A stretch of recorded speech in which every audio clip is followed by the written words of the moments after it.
Good morning class and welcome back to our next class in class 7 geography chapter 8 the human environmental interactions, the topical and the subtropical region. So class, this is our fourth lecture and this is our last last topic of the chapter, and we were in last classes we were discussing about the life in the Ganga Brahmaputra basin.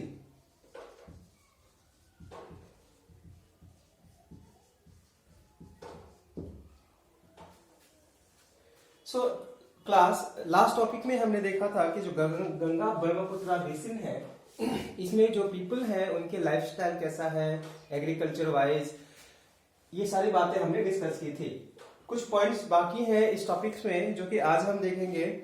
So let's start with the first topic. Ganga Brahmaputra plain has several big towns and cities like Allahabad, Kanpur, Varanasi etcetera. So अगर हम Ganga Brahmaputra basin की बात करें तो इस basin में बहुत बड़े बड़े शहर आते हैं, जैसे कि इलाहाबाद जो कि अभी प्रयागराज के नाम से है. So the major cities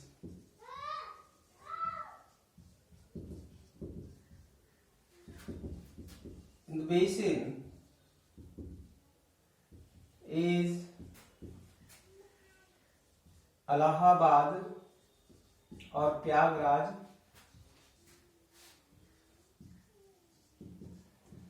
Kanpur,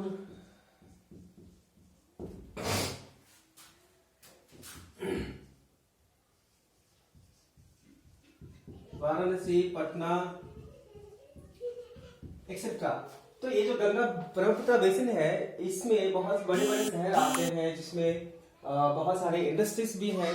so basically अगर हम लाइफस्टाइल की बात करें या फिर जो प्रॉब्लम्स की बात करें इन बेसिन्स में, तो ये जो मेजर सिटीज हैं इनमें बहुत सारे बिग इंडस्ट्रीज हैं जो कि बहुत ज्यादा टॉक्सिक वेस्ट या फिर इंडस्ट्रियल वेस्ट जो है वो रिलीज करती है. और वो इंडस्ट्रियल वेस्ट जो है वो कहाँ पे डाल देते हैं? They dump industrial waste into the rivers which leads to the water pollution in this region. So कहने का मतलब है कि इस एरिया में जितने भी बड़े बड़े शहर हैं यहाँ पे बहुत बड़े बड़े इंडस्ट्रीज भी हैं जो कि क्या करते हैं कि जो भी टॉक्सिक वेस्ट जो भी प्रोड्यूस होता है इंडस्ट्रीज में वो सीधे सीधे नदी में बहा देते हैं, जिसके कारण यहाँ पे मैसिव या फिर कह सकते हैं वाटर पोल्यूशन जो है या फिर रिवर पोल्यूशन बहुत ही ज्यादा है. River pollution is caused by the dumping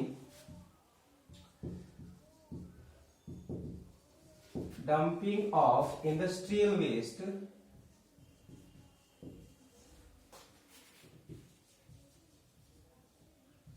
to the rivers. So यहाँ पे due to major industries rivers जो है बहुत ही ज्यादा पॉल्यूटेड पाए जाते हैं. So these towns and industries discharge water. These towns and industries discharge the wastewater to the rivers, which causes water pollution of the rivers. अगर हम लाइफस्टाइल की बात करें तो second, transportation is very good. Transportation is very good in this basin. अगर हम transportation की बात करें तो गंगा ब्रह्मपुत्र बेसिन में ट्रांसपोर्टेशन बहुत ही इजी है और यहाँ पे हमें चारों तरह के जो ट्रांसपोर्टेशन है वो पाए जाते हैं, जैसे कि रोडवेज, गुड रोडवेज, रेलवेज,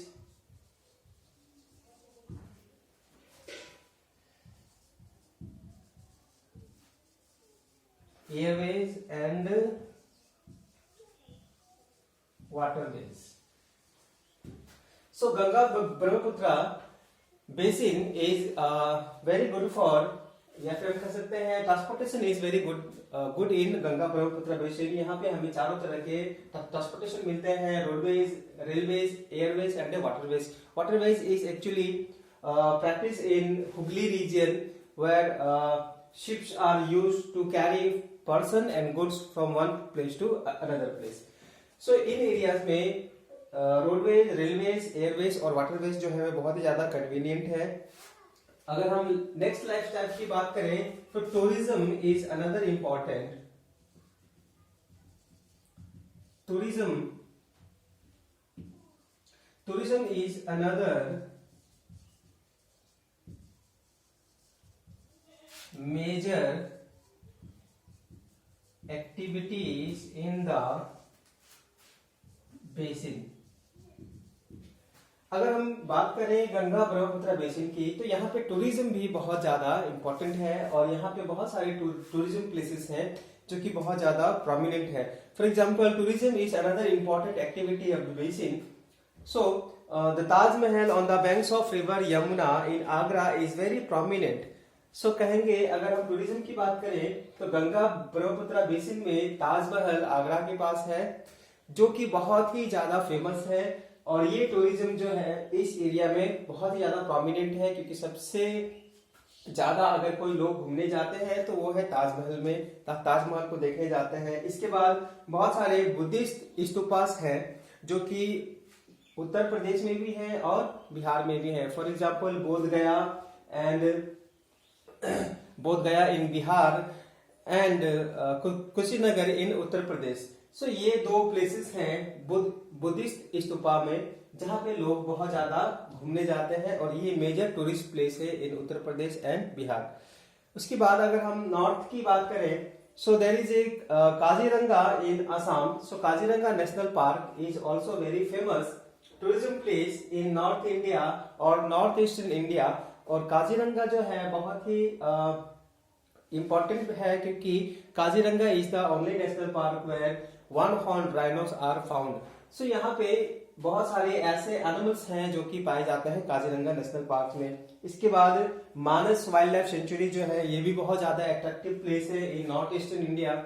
इसके बाद some tribal cultures of Arunachal Pradesh is also a well known tourist places. अगर हम फिर और भी नॉर्थ ईस्टर्न पार्ट की बात करें तो जो अरुणाचल प्रदेश है यहाँ पे भी बहुत सारे टूरिस्ट प्लेसेस हैं और ये एक टूरिस्ट प्लेस ऐसा भी है क्योंकि यहाँ पे जो कल्चरल डाइवर्सिटीज है, जो ट्राइबल कम्युनिटीज है या फिर जो ट्राइबल कल्चर है वहाँ पे ये बहुत ही डाइवर्सिफाई है, बहुत ही डिफरेंट ट्राइबल ग्रुप्स पाए जाते हैं with different tradition, different customs.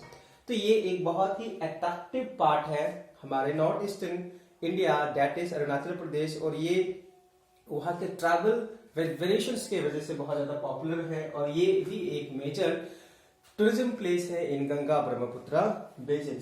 सो अगर हम लाइफ की बात करें सो आपको बेसिकली समझ में आ गया होगा what is the life in the Ganga Brahmaputra basin. So हमने लास्ट टॉपिक से अभी तक हमने जो भी चीजें पढ़ी है वो थोड़ा सा रिकॉल कर लेते हैं। जैसे कि हमने ये सारी चीजें देखी, इसके बाद हमने देखा कि किस तरह के एनिमल्स पाए जाते हैं, किस तरह का क्लाइमेट है, यहाँ पे किस तरह के कैश क्रॉप्स उगाए जाते हैं, किस तरह के फूड क्रॉप्स उगाए जाते हैं, कौन कौन से मेजर एक्टिविटीज है एक्सेप्ट एग्रीकल्चर।